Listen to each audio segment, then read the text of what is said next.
Have you ever had a day where you know with absolute certainty exactly what you need to do?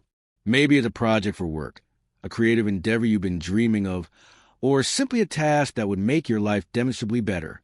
You have the time, you have the skills, you have the knowledge. Everything is aligned, and yet you find yourself utterly, inexplicably stuck. It feels like trying to push a car with the emergency brake on. There's a profound sense of resistance, a heavy, invisible inertia that glues you to your chair. You watch the hours tick by, filled with a strange mix of anxiety and apathy, and you end the day not with accomplishment, but with the hollow guilt of inaction. Why does this happen? Why do we, as intelligent, capable beings, so often become our own greatest obstacle? This question isn't just about procrastination or a lack of discipline. It goes much deeper. It's a question about the fundamental source of human drive, that invisible current that propels some people to build empires, create masterpieces, and change the world, while others, with just as much potential, remain anchored in place. This chasm between knowing and doing, between potential and reality, is one of the most common and painful paradoxes of the human experience. We tell ourselves to just be more motivated, to try harder, but it's like telling a becalmed sailboat to just catch more wind. It misunderstands the very nature of the force we're trying to harness. And it was this exact, maddening paradox that became the lifelong obsession of a man named Noah Hayes. He wasn't a guru or a motivational speaker. In fact, he started his journey as the ultimate skeptic, a man who saw the world in spreadsheets and efficiency metrics. But a crisis in his own life forced him to confront this universal question, not as an abstract philosophical problem, but as a desperate personal quest. He became consumed by the need to find the source of that internal engine, to understand its mechanics, and to map the invisible forces that govern it. What he discovered, outlined in his transformative book, The Energy Within, wasn't a simple list of life hacks or productivity tricks. It was a fundamental reimagining of what it means to be a driven, effective, and truly alive human being. And today, we're going to walk that path of discovery with him, to unlock the very force that drives every success. To truly understand the weight of Noah Hayes' discoveries, you have to first understand the world he came from, a world that was on the surface, the pinnacle of success, but was, in reality, a landscape of profound energetic bankruptcy. Noah was a senior consultant at one of the world's most prestigious management firms. His life was a blur of first-class flights, sleek boardrooms, and seven-figure contracts. His job was to parachute into struggling corporations and, with surgical precision, optimize their systems. He was a master of efficiency, an architect of process, a man who could look at a sprawling billion-dollar company and see it as a machine to be tuned. He could trim waste, streamline workflows, and boost quarterly profits with an almost unnerving talent. He was paid a fortune because he was an expert in the energy of systems, yet the energy of his own life was in a state of catastrophic collapse. His days started before sunrise with international conference calls, and ended long after midnight staring at complex financial models that felt increasingly meaningless. He lived on stale airport sandwiches and overpriced hotel coffee. The lines between cities, time zones, and even days of the week had blurred into a single monotonous hum of relentless work. He was celebrated for his sharp mind and his tireless work ethic, but privately, he felt a creeping hollowness, a sense of being profoundly disconnected from his own life. He was optimizing companies to sell more sugary drinks, to manufacture cheaper disposable plastics, to find more efficient ways to lay off thousands of workers. The human cost was just another variable in his equations, a rounding error on a balance sheet. The moment of crisis, the event that shattered this brittle facade, arrived during a project with a legacy manufacturing company in the Midwest. It was a century-old business, a pillar of its community, but it failed to adapt. Noah's team was brought in to do what they did best, restructure, which was, of course, a sterile euphemism for gutting it. For 6 weeks, Noah walked the factory floor, interviewing the men and women who worked there. He met people who were third-generation employees, whose parents and grandparents had worked the same machines. They spoke with a deep, quiet pride about the quality of the things they made, about the tangible skill in their hands. They weren't just cogs in a machine. They were artisans, custodians of craft. Noah saw an incredible wellspring of talent, dedication, and potential energy. But his job, his mandate, was to extinguish it. His final report recommended shuttering 2/3 of the factory and outsourcing the labor. It was an efficient solution. It would save the company millions. The night he submitted that report, he sat in his soulless hotel room and felt something inside him break. He had just condemned a community, dismantled a legacy, and treated hundreds of passionate human beings as obsolete inventory. For what? A slightly better stock price for a few months. He realized he had become a virtuoso at redirecting corporate energy toward a goal he found morally and spiritually vacant. He was a master of a game he no longer wanted to play. That night, he saw with terrifying clarity that his own life was the ultimate example of misspent energy. He was a powerful engine, running at full throttle, but generating nothing but noise, heat, and a deep, soul-crushing exhaustion. He quit his job the next week, walking away from a life others would kill for, with no plan, no safety net, and only one burning question. What is a true source of productive, meaningful human energy, and how had he, an expert in efficiency, gotten it so wrong? Freed from the golden cage of his former life, Noah Hayes embarked on a journey that was a complete antithesis of his corporate career. Instead of analyzing data sets and financial reports, he began to study people. He sought out individuals who seemed to possess a kind of inexhaustible inner fire. These weren't necessarily the titans of industry or the celebrities on magazine covers. They were often quiet, unassuming people. A master gardener who tended a community park with a joyful reverence, an open-source software developer who spent thousands of hours building free tools for others, a small-town baker whose shop was the heart of its community. He wanted to find the common denominator, the secret sauce that fueled their relentless, joyful output. Initially, he fell back on his old habits, looking for systems and routines. He meticulously cataloged their sleep schedules, their dietary habits, their time management techniques. He expected to find a hidden formula, the 7 habits of highly energetic people. But the data was a mess. Some woke at 4 a.m., others worked late into the night. Some were meticulous planners, others were masters of improvisation. There was no single, replicable system. The pattern wasn't in what they were doing, but in the why behind it. The first major breakthrough came from a series of conversations with a man named Elias Vance, an elderly watchmaker who worked out a tiny, cluttered shop in a forgotten city alley. Elias was in his late 70s, yet he worked with the focused, serene intensity of a man half his age. He wasn't building a brand or scaling a business. He spent weeks, sometimes months, restoring a single intricate timepiece. Noah, with his consultant's mind, couldn't understand the economics of it. He asked Elias why he poured so much effort into something with so little financial return. Elias looked up from his loop, his eyes clear and bright, and said something that would become the cornerstone of Noah's work. He explained that since he was a small boy, the world had often felt chaotic and disorderly. But inside a watch, there was a perfect, miniature universe of order, precision, and harmony.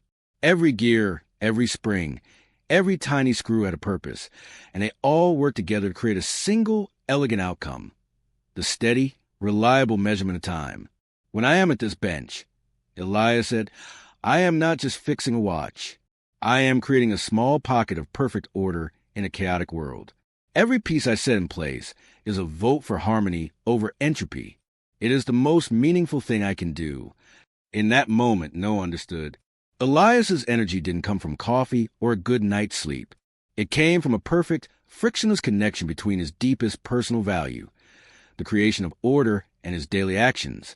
There was no separation, no internal conflict. The act of turning a tiny screw was a direct, physical expression of his soul's purpose. This was the birth of what Noah termed kinetic alignment. The principle states that the amount of usable energy we have is not determined by our raw willpower, but by the degree of alignment between our actions and our core, non-negotiable values. When our actions are aligned with our values, our energy flows smoothly without resistance. But when there's a misalignment, when we work a job that violates our ethics or pursue a goal that contradicts our beliefs, we create a kind of internal friction. This friction burns through our energy reserves, not to move us forward, but simply to overcome our own internal resistance. It's why you can feel more exhausted after a day of meaningless but easy tasks than after a day of difficult but meaningful work. Noah saw this principle everywhere. He interviewed a tech founder who had built $1 billion company, but was miserable and burnout. Her core value was fostering genuine human connection, but her app was designed to maximize addictive, superficial engagement. Her daily work was a direct assault on her own belief system. The immense energy required to maintain this cognitive dissonance was what was draining her, not the long hours. Kinetic alignment was a revolutionary idea because it reframed motivation. The solution to inertia wasn't to push harder. It was to stop pushing against yourself. The first step wasn't to build better habits. It was to excavate your own foundational values and then ruthlessly redesign your life and work to be in service of them. With the principle of kinetic alignment, Noah Hayes felt he had found a master key. He began working with a small group of people, former colleagues, friends, people who felt stuck and drained just as he once had. He guided them through the difficult process of identifying their core values and then helped them realign their careers and lives. The results were immediate and dramatic. A lawyer who valued creativity left a lucrative corporate job to start a small firm specializing in intellectual property for artists, and she felt more alive than she had in a decade. An accountant who valued community service began volunteering his skills to local nonprofits and found a new source of purpose that bled into every other area of his life. The model seemed to work perfectly, but then it didn't. As his work expanded, Noah encountered a new and baffling problem. He found people who had achieved what seemed to be perfect kinetic alignment, yet they remained stuck. They had identified their core purpose. They had restructured their lives to align with it, but their momentum was stalled. They were like a perfectly tuned high-performance engine sitting idle in the garage, humming with potential but going nowhere. This contradiction threatened his entire theory. If alignment was the answer, why wasn't it working for everyone? The search for this missing piece led him to the story of a brilliant biologist named Dr. Eris Thorne. Eris was the textbook definition of kinetic alignment. His life's mission was to find a cure for a rare genetic disorder that had taken his younger sister's life. His work wasn't a job. It was a sacred vow. Every hour in the lab, every failed experiment, was a direct expression of his core value, to alleviate the suffering of others so no family would have to endure what his had. Yet, Eris was failing.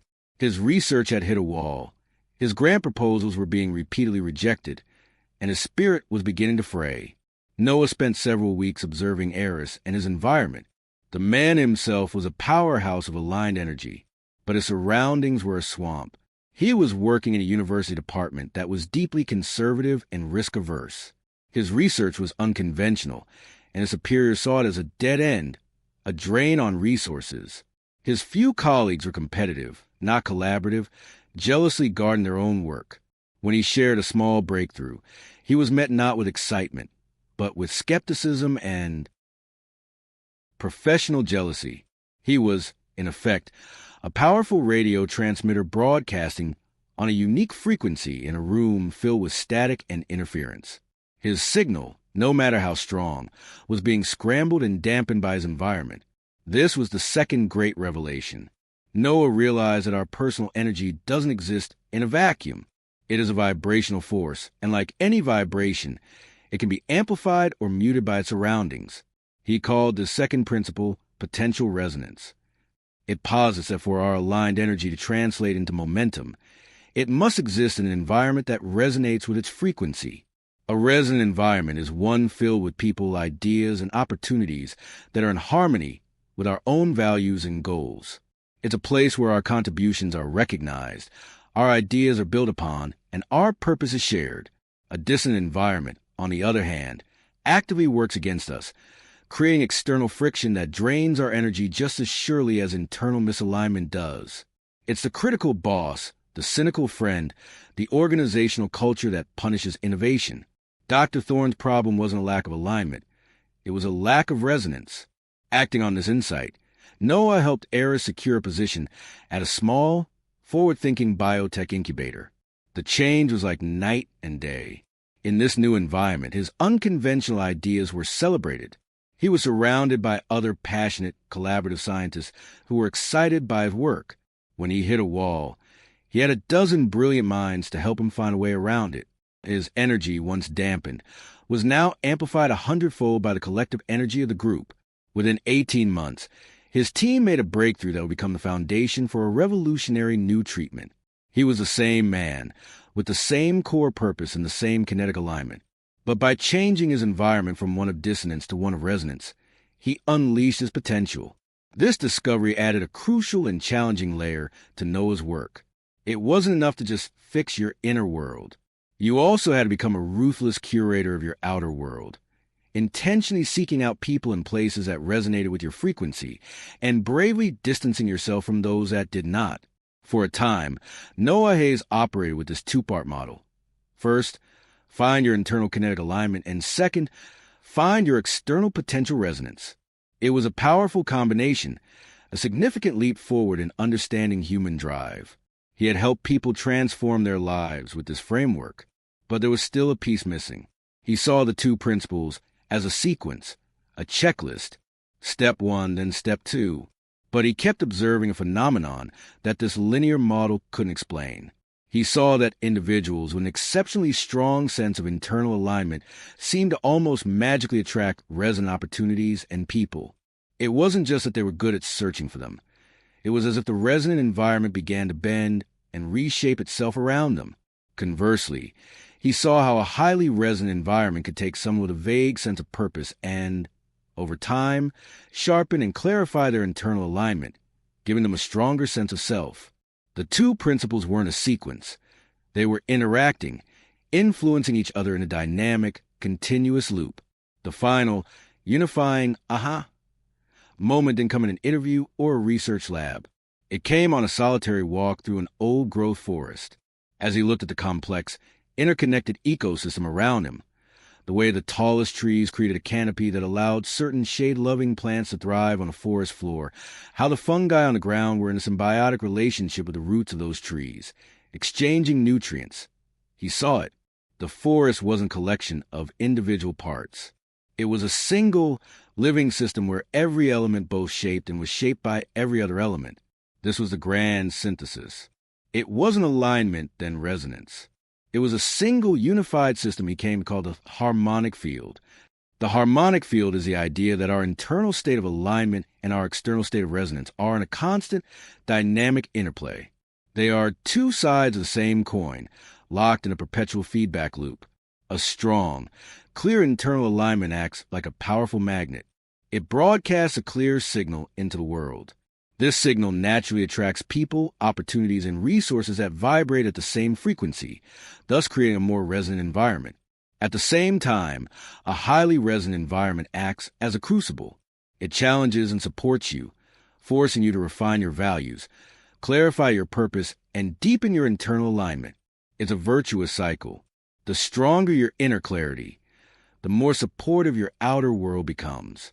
The more supportive your outer world becomes, the stronger your inner clarity gets. This is a true engine of sustainable, exponential growth. It explains why success seems to breed success. People who have cultivated a strong harmonic field aren't just pushing forward with their own energy. They are being pulled forward by an environment that is perfectly attuned to them. Their energy isn't just their own. It's the amplified, resonant energy of their entire ecosystem. This insight fundamentally reframed the entire problem. The goal was no longer to find a switch for motivation. The goal was to become a gardener of your own personal ecosystem. It meant that your primary work was to tend to both your inner landscape of values and your outer landscape of relationships and surroundings, understanding that the health of one is inextricably linked to the health of the other. It's not about finding a perfect job or a perfect community. It's about engaging in a continuous, lifelong process of bringing the world